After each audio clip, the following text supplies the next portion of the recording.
pessoal, voltamos com o programa Trazendo Graça e hoje eu vim fazer o último estudo do Evangelho de Marcos, finalmente, depois de muito tempo.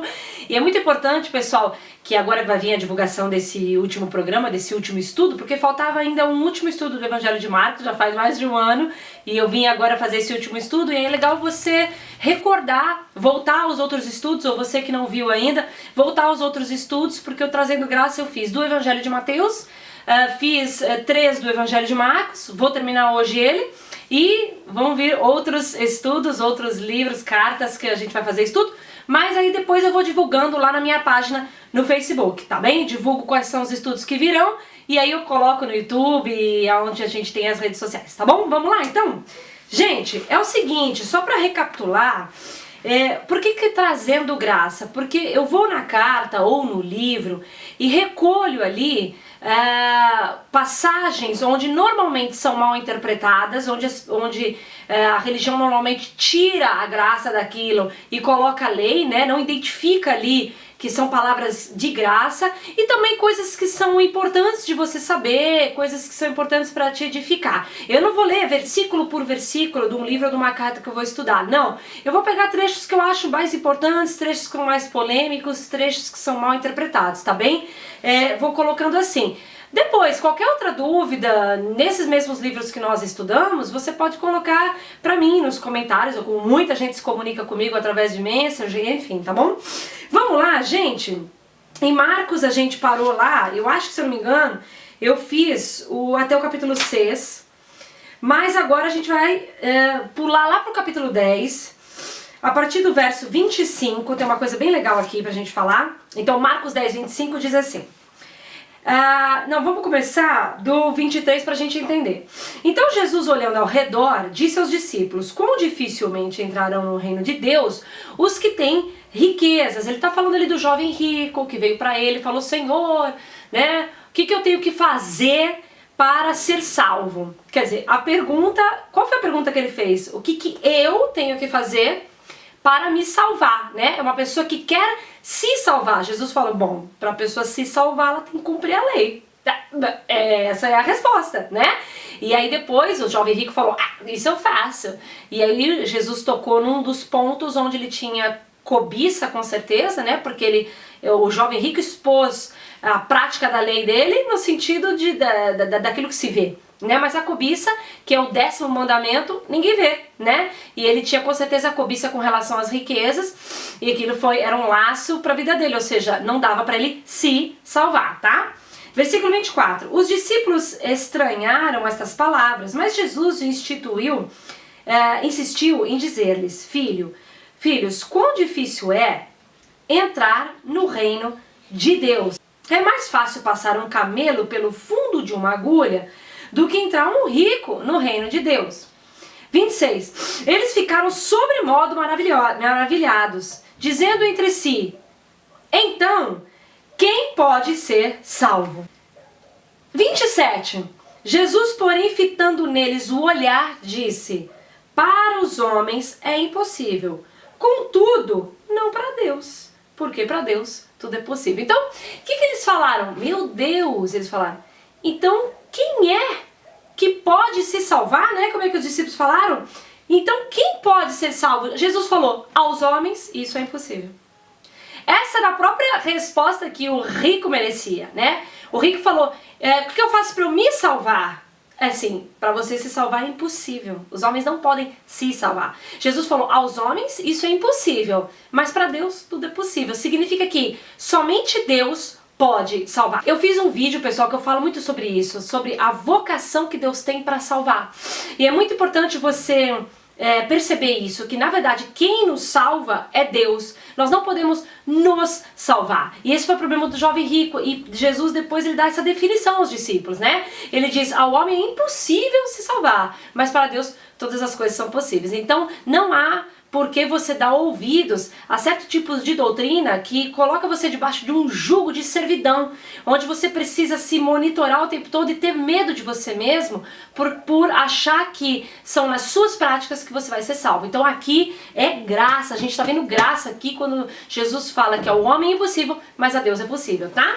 Ainda no capítulo 13, agora a gente vai entrar num tema super legal. no verso 28, vamos entrar lá, diz assim: aprendei, pois, a parábola da figueira. Quando já os seus ramos se renovam e as folhas brotam, sabeis que está próximo o verão. Assim também vós, quando virdes acontecer estas coisas, sabei que está próximo às portas. Em verdade vos digo que não passará esta geração sem que tudo aconteça. Passará o céu e a terra, porém as minhas palavras não passarão. Mas a respeito daquele dia ou daquela hora, ninguém sabe. Nem os anjos do céu, nem o Filho, senão o Pai. Estai de sobreaviso, vigiai, porque não sabeis quando será o tempo. É como um homem que, ausentando-se do país, deixa a sua casa da autoridade aos seus servos, a cada um a sua obrigação, e ao porteiro ordena que vigie.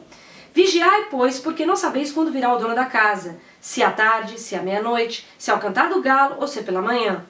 Para que, vindo ele inesperadamente, não vos ache dormindo. O que, porém, vos digo a todos, vigiai. É muito importante a gente tocar nesse assunto, gente. Eu queria já que você fosse abrindo em 1ª carta aos Tessalonicenses 5, porque essa passagem tem tudo a ver com o que Paulo escreveu aos Tessalonicenses, na 1ª carta, no capítulo 5, porque essa passagem é muito usada para trazer medo às pessoas, porque Jesus está falando, claro, do fim de todas as coisas, está falando da vinda de Jesus, né? Enfim, do arrebatamento, depois da vinda, ele está falando do fim, de quando as coisas vão terminar. E assim, a gente vê muita condenação sendo colocada dentro dessa passagem, porque ele fala assim, vigiai, estai de sobreaviso, né? Fiquem atentos e tudo mais. E as pessoas usam isso para dizer assim, vigiar no sentido de é melhor você andar corretinho, porque a qualquer momento o Senhor virá. E não é disso que ele está falando, porque então estaria em contradição com aquilo que a gente acabou de ler no capítulo 10, que diz que aos homens é impossível se salvar. Eu sempre digo que a Bíblia ela se completa. Você não pode pegar um versículo e tentar definir tudo que Deus quis dizer na Bíblia inteira. Percebe? Se o capítulo 10 diz que aos homens é impossível se salvar, mas a Deus é possível, como é que você pode achar que no capítulo 13, Jesus está dizendo, vigia, fica certinho, porque quando eu vier, se você não estiver certinho, você não vai. Ué, então você está falando que a mim é possível eu me salvar, estando eu corretinha? Não bate a informação. Então quando você vai estudando todo o Novo Testamento, as cartas e os livros, você consegue chegar a um consenso comum em cada livro e cada carta escrita. Você consegue perceber que a verdade ela é uma só. Gente, não existe 500 verdades. Não existe, por isso que tem milhões de religiões no mundo. Pois é, gente, mas a verdade ela é uma só. Não existe isso. Não, todas são. Não, todas não. A verdade ela é uma só. E a verdade é que Cristo deu a sua vida para nos resgatar do pecado e nos salvou. E acabou. Isso não depende mais de mim. Essa é a única verdade e nisso está escrito, baseado nisso está escrito todo o Novo Testamento, tá? Então o que ele disse em 1ª carta aos Tessalonicenses capítulo 5? A partir do verso 1, a gente vai estudar baseando-se no capítulo 13 de Marcos. Diz assim: irmãos, relativamente aos tempos e às épocas, não há necessidade que eu vos escreva, pois vós mesmos estáis inteirados com precisão de que o dia do Senhor vem como um ladrão de noite, ou seja, de repente, tá? É isso que ele quis dizer. Quando andarem dizendo paz e segurança, eis que lhes sobrevirá repentina destruição. Como vêm as dores de parto, aqui está para dar a luz, e nenhum modo escaparão. Ou seja, quando o mundo tiver achando que está tudo bem, que está tudo em paz, né? Como na verdade as pessoas acreditam, né? Que a religião tem que ter paz em tudo. Não, todo mundo tem paz, cada um pensa o que quer. Não, esse tipo de coisa que vai trazer o anticristo. Paz mundial quem traz é o anticristo. Essa coisa da gente, não vamos dizer nada, deixa Deus trabalhar, não vamos dizer nada, é coisa do anticristo. Porque nós temos que dizer sim e expor sim o ensinamento que está errado, justamente para colocar a defesa do Evangelho. Paulo fala isso sobre a defesa do Evangelho na carta da primeira em Filipenses 1. Ele fala sobre ele ter vivido certas coisas em defesa do Evangelho. Então nós temos sim que estar em defesa do Evangelho, tá? Aí ele diz assim, verso 4, mas vós, irmãos, não estáis em trevas. Olha só, ele começou a confirmar o estado da igreja. Ele falou, vós não estáis em trevas, para que esse dia como ladrão vos apanhe de surpresa. Ou seja, vamos lá, no capítulo 3 de Marcos, Jesus está falando que para o mundo isso vai ser uma surpresa, completamente, né? Mas que nós temos que estar vigilantes, já vou dizer o que quer dizer isso. Paulo vem em 1ª carta aos Tessalonicenses dizendo que sim, vai pegar mesmo, repetidamente, o mundo, esse momento. Ele fala, mas vocês, não. Porque vocês não estão de noite, né? Quer dizer, em trevas à noite, como um ladrão que entra à noite de surpresa, vocês não estão em trevas para que esse dia vos apanhe de surpresa. Ele fala. 5. Porquanto vós todos sois filhos da luz e filhos do dia. Nós não somos da noite e nem das trevas. Então, para nós, esse dia não é de repente. É claro que de repente no sentido de que você não sabe que dia que vai ser, mas não é uma coisa que te apanha de surpresa, como se você não soubesse que isso vai acontecer, tá percebendo? Pro mundo, eles não sabem o que vai acontecer. Então para eles é uma surpresa, tá tudo em paz, tá tudo tranquilo, de repente, pum, acontece um evento que nunca se viu antes. Para eles isso é uma surpresa, para nós não é isso que Paulo tá falando. Para vocês isso não é uma surpresa, vocês sabem que isso vai acontecer. Versículo 6. Assim, pois, não durmamos, como os demais. Que palavra é essa aqui? Essa palavra dormir é de fato, no grego, dormir, tá? Porque ele está associando com a questão de que esse dia pega de surpresa aquele que está sem informação dessa verdade. Percebe? Ele falou, você não é do mundo para que esse dia te apanhe de surpresa. Você não está nas trevas, você está no dia. Jesus, quando fala no capítulo 13 sobre o ladrão, sobre as pessoas que são pegas de noite, está falando de quem está em trevas. Quem está em trevas? Os filhos das trevas. Nós somos filhos da luz, nós estamos em luz. Então isso apanha os filhos das trevas. Quando Paulo chega aqui no versículo 6 e fala, não durmamos como os demais, pelo contrário, vigiemos e sejamos sóbrios, ele está falando, não cai no mesmo engodo que o mundo cai, deixando essa verdade de lado.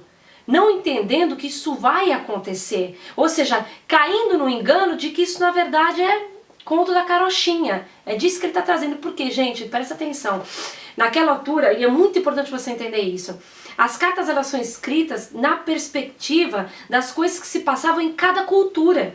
Percebe? Tanto a carta aos Hebreus tinha lá uma questão, um problema em que os judeus messiânicos queriam voltar aos sacrifícios de Moisés. Na carta aos Filipenses tinha uma questão sobre a defesa do Evangelho. A carta aos Gálatas, a questão de que judeus entraram no meio dos gentios, querendo fazer com que os gentios vivessem a lei, começando a ensinar a circuncisão. Carta aos Coríntios, tinha o problema de que em Corinto tinha uma deusa que era muito venerada. Então, assim, pessoas que se convertiam depois acabavam ficando um pouco com os mesmos costumes de antes, que era uma deusa que promovia muito prostituição e autoridade de mulheres. Por isso que Paulo fala muito sobre a autoridade de mulheres na carta aos Coríntios, para justamente colocar um pouco de hábito, um bom hábito, né? Bons hábitos, bons costumes à igreja que vinha de culturas diferentes. Então assim, cada carta você vai pegar uma perspectiva da cultura, do que estava se vivendo. E a carta aos Tessalonicenses, a Paulo ele aborda muito a questão da vinda de Cristo, né? Questões duvidosas, e depois ele escreve a segunda carta, porque na primeira carta ele falou de uma forma que eles foram ao extremo. As pessoas começaram a deixar de trabalhar, gente. Por causa da primeira carta, eles deixaram de trabalhar. Tipo assim, Jesus tá pra chegar, então não vamos fazer mais nada. Na segunda carta ele fala, gente, quem não trabalha, que não coma. Não é isso não. Está percebendo? Então foram tratados de assuntos. Então você tem que tomar cuidado para não se encaixar literalmente nesses assuntos. Então Paulo tá falando aqui, dizendo para eles, olha, vocês não durmam como as pessoas que estão dormindo. Ou seja, não caem na mesma coisa que o mundo cai. Que para ele não vai acontecer isso, entendeu? Jesus não vai vir, isso é uma coisa muito, né, distante. Não, espere por isso, tá? Aí diz versículo 7, ora, ainda no 6. Pelo contrário, vigiemos e sejamos sóbrios. Quero falar disso aqui. Porque no capítulo 13 de Marcos, ele fala muito de vigiar. E como eu falei, a interpretação é, fica atento, vira santo. Não, vigiar no sentido de esperar por isso. Fica de olho nisso. Aí ele associa, sejamos sóbrios. O que é sóbrio? A palavra sóbrio, no grego, irmãos, aqui significa não intoxicado. Como assim? Versículo 7. Ora, os que dormem, dormem de noite. E os que se embriagam, é de noite que se embriagam. Então, qual é o contrário de embriaguez? Sobriedade. Então ele diz, você tem que ser sóbrio, ou seja, não embriagado. Porque o embriagado está de noite, o que dorme está de noite. Isso é trevas. Você tem que ser sóbrio. Você tem que ser do dia. Sóbrio é o que no grego? Não intoxicado. Do que? Do próprio vinho. Porque o embriagado, ele está com a mente intoxicada de vinho, por isso que ele é embriagado. O sóbrio ele é aquele que não está intoxicado do vinho. Mas Paulo está falando de vinho aqui? Claro que não. Não está falando de vinho. Tem um vídeo meu que eu falo de 1 Pedro, chama Desintoxique Sua Mente. Depois você procura aí no YouTube ou na página no Face. E eu falo muito a respeito da mente intoxicada, mas eu vou pincelar aqui rapidinho. A questão aqui da sobriedade, não está intoxicado, e o embriagado está intoxicado, em Pedro isso é muito bem definido. Que essa toxina que ele está falando é o ensinamento errado. Tá percebendo? Porque ele está escrevendo para a igreja. Então ele falou para a igreja ficar nessa verdade de que Cristo virá, que o arrebatamento vai acontecer e que em seguida Jesus vai vir. Isso vai acontecer, essa é a verdade. Seja sóbrio, ou seja, não se intoxique com outro ensinamento. Não se embriague. O que eu trago aqui, que 1 Pedro fala muito sobre isso, dessa intoxicação, é a intoxicação da religião. É claro que dentro do cristianismo há várias portas religiosas. Muitos, claro que acreditam sim que Jesus vem. Outros que vai demorar mais 500 milhões e 700 bilhões de anos. E aí cada um fala uma coisa. Mas Paulo ele fala sobre vigilância, como em Marcos 13 fala vigilância, significa espere por isso em todo tempo, a qualquer momento e qualquer minuto. Então o que acontece? Essa embriaguez, ela é o ensino da religião que intoxica, ou qualquer outro ensino que faz você se desviar da verdade, pode ser qualquer tipo de filosofia ou enfim, e que leva a pessoa a viver em trevas, no escuro, de noite ou dormindo. Fecha os olhos para aquilo que é verdade. Tá percebendo? Não tem nada a ver com sair pecando, pessoal. Não tem nada a ver com isso. Tem a ver totalmente com o que você recebe e com o que você acredita. E Marcos 13 é isso que é batido. Vigia, porque essa é a verdade. Fique de vigilância com relação a isso. Essa é a verdade. Não deixe isso te pegar de surpresa. Ai, não sabia! Mas então quer dizer que eu não vou ser salvo se eu não sabia? Não, você vai ser salvo de qualquer jeito. Mas a questão é que quando nós esperamos por isso, isso nos traz uma alegria, uma esperança. Por quê? Porque a Bíblia diz assim, se nós esperarmos, eu não lembro onde é que tá? Vou pedir para escrever. Se nós esperarmos somente nesta vida, somos os homens mais miseráveis que existe. É o que eu tô falando, eu tô abordando para você aqui vários versículos. Por quê? Porque os vários versículos do Novo Testamento é que faz você viver a plenitude da paz e da alegria que o Evangelho dá. Percebe? Quando ele fala se esperarmos só dessa vida, somos os homens mais miseráveis que existe, é porque de fato, quando a gente está com os olhos só aqui, é como se para nós fosse acabar o mundo se a gente ainda não alcançou algo, ou se a gente tá passando os anos para nós. E na verdade não, a nossa esperança está firmada numa vida eterna. Sua vida ela continua depois disso, percebe? Então isso traz um vigor dentro da gente, uma coisa de tipo, não se entristecer com os dias que se passaram ou com o tempo que você perdeu, porque ainda tem tanto para vir, ainda tem tanta coisa boa para acontecer na eternidade. A gente tem que esperar tanto por isso, né, que as pessoas acham que a eternidade é todo mundo parecendo um bando de anjinho com uma auréola e um arco-íris. Não, gente, não pensa dessa forma. A eternidade é a continuação da sua vida. Então, o que Jesus quer chamar atenção, o que os apóstolos querem chamar atenção para você, é para você olhar para frente e ver que sua vida não termina, percebe? Isso é uma alegria, ela não acaba. Essa estrada ainda tem muito para acontecer. Então, fique vigilante, fique de olho nisso, né? Seja sóbrio. Aí ele diz assim, 8. Nós, porém, que somos do dia, sejamos sóbrios, ou seja, não intoxicados, né?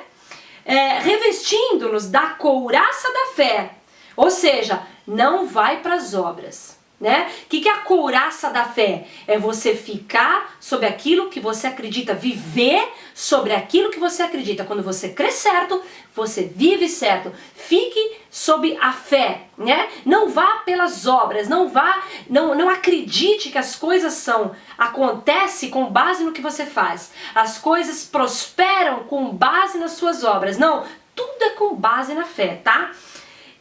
A couraça da fé e do amor, né? Por que do amor? Porque a gente recebe fé quando a gente conhece o amor de Cristo. Quando você conhece o amor de Cristo, você recebe a fé nele. E ali você está alicerçado. Tomando como capacete a esperança da salvação. Que tremendo, gente. Olha como se completa tudo, desde o Marcos 10, passando por 13, e agora a primeira carta aos Tessalonicenses, a esperança da salvação. Por que esperança? Por que eu estou tendo a esperança disso? Porque eu tenho que ter esperança nisso, porque eu não posso ter esperança em mim.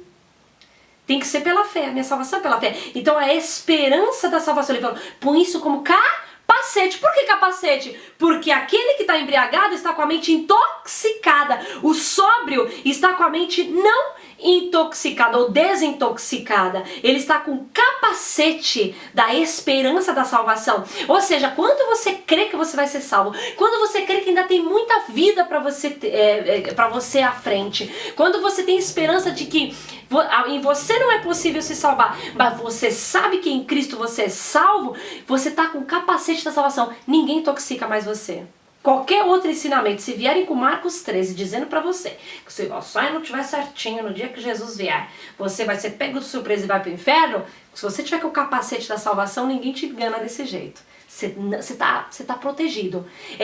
Basicamente, pessoal, é ficar firmado na fé de que pela obra consumada de Cristo, o preço da tua salvação já foi pago.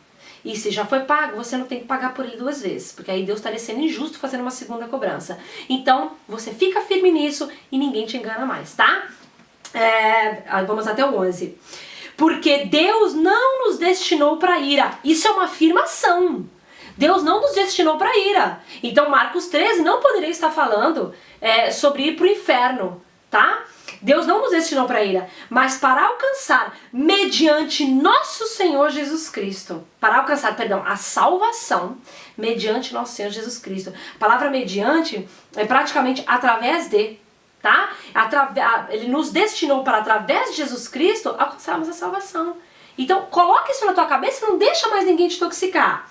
10. Que morreu por nós, para que quer vigiemos, ou seja, estejamos acordados, tá? Porque esse vigilância aqui, até encaixar mais fácil para vocês, tanto Marcos 13 como aqui, é estar desperto, é estar com atenção, tá? É estar prestando atenção nas coisas que vão acontecendo, porque Marcos 13 está falando justamente sobre os sinais dos últimos tempos, né? Então ele fala, presta atenção, fica ligado, né? Para que a sua esperança da salvação fique ali vivinha, né, esperando. Tem um vídeo meu que eu falo sobre arrebatamento, que eu falo sobre a alegria de você esperar por Cristo a qualquer momento. Até um dia triste para você se torna feliz quando você sabe que a qualquer momento Cristo vai vir. Tua vida não vira um martírio, né? A esperança tá sempre ali. Mesmo que tenha mais milhões de anos na frente, você tá sempre com uma esperança gostosa, vivendo uma coisa gostosa. Então ele fala, que morreu por nós para quê? Quer vigiemos, né? Ficamos acordados. Ou quer durmamos, essa palavra durmamos aqui no grego, não é o dormir, é o dormir morrer, tá? É o morrer mesmo.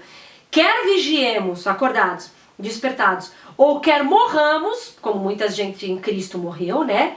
Vivamos em união com Ele. Então muitas pessoas que já morreram em Cristo, diz que, né, o que ele está querendo dizer aqui, que quando Cristo vier, esse povo também vai ressuscitar. Então, quer você esteja acordado, né, ou quer você esteja morto, nem poderia ser o mesmo dormir do capítulo 7, do versículo 7, porque no versículo 7, esse dormir dele, ele está dizendo que é do pessoal que está em trevas, do pessoal que está embriagado. Então, você vê que não poderia ser o mesmo dormir. Então, quando eu fui ver o 10, falei, alguma coisa está errada. Quando eu vi o 10, de fato, essa palavra no português está igual, mas no grego não. Aqui é dormir de sono, versículo 7, e o 10 é morto, tá?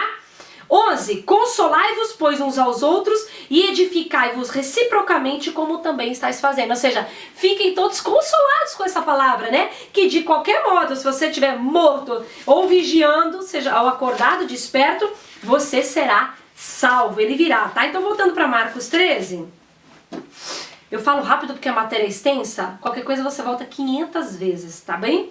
Então voltando a Marcos 13, ele fala lá no último versículo 37, o que porém vos digo a todos, vigiai, estejam despertos, né? Ao quê? Aos últimos sinais, a perceber que a qualquer momento isso pode acontecer. Isso é bom? Isso é maravilhoso, porque, como eu falei, em vez de você ter aquela perspectiva de que a vida vai acabar, não, ixi, ainda tem muito para continuar. Porque justamente, pessoal, uma coisa que Jesus deixou sempre claro aqui, por que não traz medo ele falar sobre você observar os sinais, né? Ai meu Deus, quer dizer que ele tá vindo. Não, trazendo, pelo contrário, traz consolo. Porque se o mundo estiver andando de uma forma má, Ele diz pra você, calma que sua vida ainda vai ser maravilhosa, muito mais fora daqui, né? É lógico que a gente gosta da nossa vida, mas há coisas que a gente vê no mundo que deixam a gente meio chateado. Então quando a gente lembra que haverá um reino de justiça onde a gente vai viver e tudo vai ser maravilhoso, isso é muito gostoso. E as pessoas pensam assim, ah meu Deus, será que a gente vai ter asa, vai aparecer um bando de gente, pluminha? Não tem nada a ver, é a sua vida dando continuidade, porque nem faria sentido se minha vida não desse continuidade, porque tanto faz, né? O que eu quero é viver, tá bom? Vamos lá, pra terminar, é também uma curiosidade, mas bem bacana, acho que vai trazer conhecimento no sentido de você entender que todos os livros do Velho Testamento, eles apontam para Cristo, tá?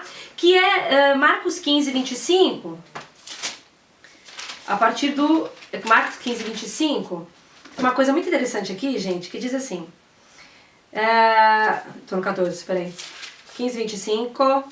Tá, era a hora terceira quando o crucificaram. Hora terceira, pessoal, é 9 horas da manhã, tá? Vamos até 33.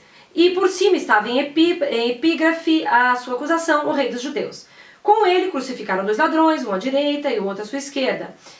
E cumpriu-se a escritura que diz, com malfeitores foi contado. Os que iam passando blasfemavam dele, maniando a cabeça e dizendo, ah, tu que destróis o santuário, em 3 dias o retificas, salva-te a ti mesmo, descendo da cruz. Ele suportou isso, hein, irmãos?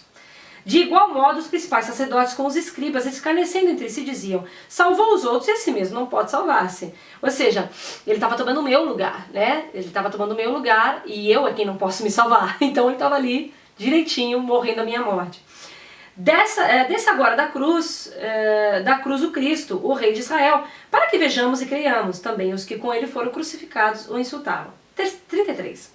Chegada a hora sexta, houve trevas sobre toda a terra até a hora nona. E a hora nona clamou Jesus em alta voz, Eloi, Eloi, lama sabachthani, que quer dizer, Deus meu, por que me desamparaste? Né?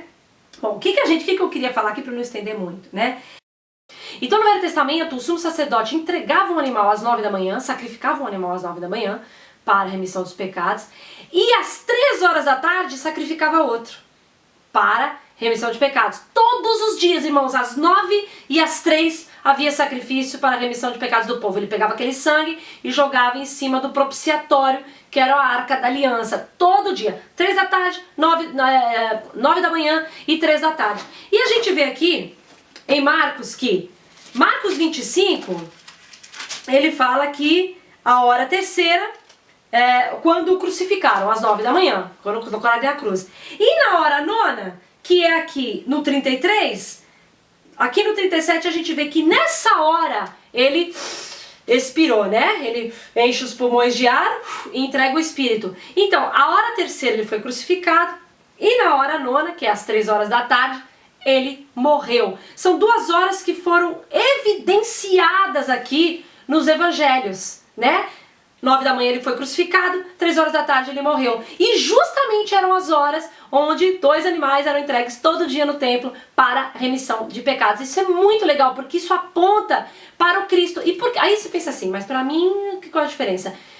Porque é o seguinte, pessoal, esses evangelhos, principalmente Mateus, Marcos, Lucas, foram escritos para os judeus. Então todos os tipos de sinais eram para eles observarem e fazer a comparação das coisas que estavam acontecendo. Mas Jesus fala que eles estavam cegos, né? Como muitos religiosos hoje estão cegos. Não adianta dar murro na cara deles que eles não percebem o que você está falando. Porque isso é uma coisa que é uma revelação mesmo do Espírito, que aí Romanos capítulo 11 explica essa questão de Israel rejeitar a Cristo para que os gentios aceitassem, para que depois Deus usasse de benevolência também com Israel. Isso aí tem que entender lá e é um assunto mais profundo, depois a gente pode falar qualquer dia. Então o que acontece? Isso era um sinal para os próprios judeus, porque se você parar para pensar, gente, o sacrifício ele não parava. Então aqui no tempo de Jesus, enquanto Jesus estava sendo crucificado e morrendo naquela cruz por toda a humanidade, primeiramente para Israel, o sumo sacerdote estava lá no templo fazendo sacrifício. Olha que loucura! Ele estava fazendo sacrifício para remir pecados e Deus, em homem, estava sendo crucificado aqui fora, né? Para remir os pecados. O Messias estava aqui enquanto eles estavam lá fazendo sacrifício. E nessa nessas orações, eles clamavam pelo Salvador. Essas orações que eram feitas no templo, e eram feitas sempre, e até hoje são feitas, pedindo o Messias, pedindo o enviado, pedindo, eles continuavam orando pelo Messias, enquanto o Messias estava sendo crucificado lá fora. Então isso é uma curiosidade maravilhosa, e que faz com que a gente perceba que o Velho Testamento para nós hoje, ele aponta para Cristo, porque você tem que entender, nós que somos gentios, e a igreja hoje a maior parte constituída por gentios, há judeus também, mas a maior parte constituída por gentios, nós que somos gentios, nós não estamos na segunda aliança, nós estamos numa única. Quem está na segunda aliança são os judeus que se converteram, os messiânicos, porque quem teve a primeira foi os judeus, a primeira aliança não foi para nós. Eles passaram pela primeira aliança e depois veio uma segunda aliança para eles, né? Uma nova aliança. Para nós não é nova e nem segunda, para nós é a única, tá? Então aqui isso principalmente aponta para os judeus, para eles olharem para a velha aliança, olharem para os textos e comparar como as coisas são coincidência. E para comparar, meu Deus, esse homem está sendo entregue exatamente como entrega o cordeiro, da mesma forma, né? Então aqui com certeza tinha a ver, era um sinal para os judeus crerem em Jesus como um Messias. E para nós hoje o Velho Testamento não é para se usar como aliança, porque como eu falei, não foi feita uma aliança conosco anterior, tá? É para nós olharmos e identificarmos a Cristo lá dentro, os sinais que nos apontam a Cristo e a vida abundante que Ele veio nos trazer. Tá aí? Pronto, era isso, gente. Eu termino aqui. É muito legal. Deixa eu só terminar uma coisa. Marcos 16:16 diz assim: quem crer e for batizado será salvo. Quem, porém, não crer será condenado. Essa palavra será condenado, tem algumas escrituras, mas na verdade no original diz: porém, quem não crê já está condenado, né? Por quê? Porque já está condenado desde o pecado de Adão, tá bom? Então quem crê será salvo. Quem não crê já está condenado, porque já vem da condenação desde o pecado de Adão. Gente, então esse foi o Evangelho de Marcos. Demorei bué para terminar aqui, né? Mas é um estudo bacana. E depois eu vou dizendo lá no Facebook, depois quando eu tiver tudo preparadinho, qual é o próximo livro que nós vamos estudar. Acho que vai ser mais um evangelho que nós vamos estudar. E eu espero que você aproveite bastante. Volte nos outros estudos para você recapitular, ou você que não viu ainda. E que Deus abençoe você. Eu termino aqui com Trazendo Graça e até a próxima semana. Tchau, tchau.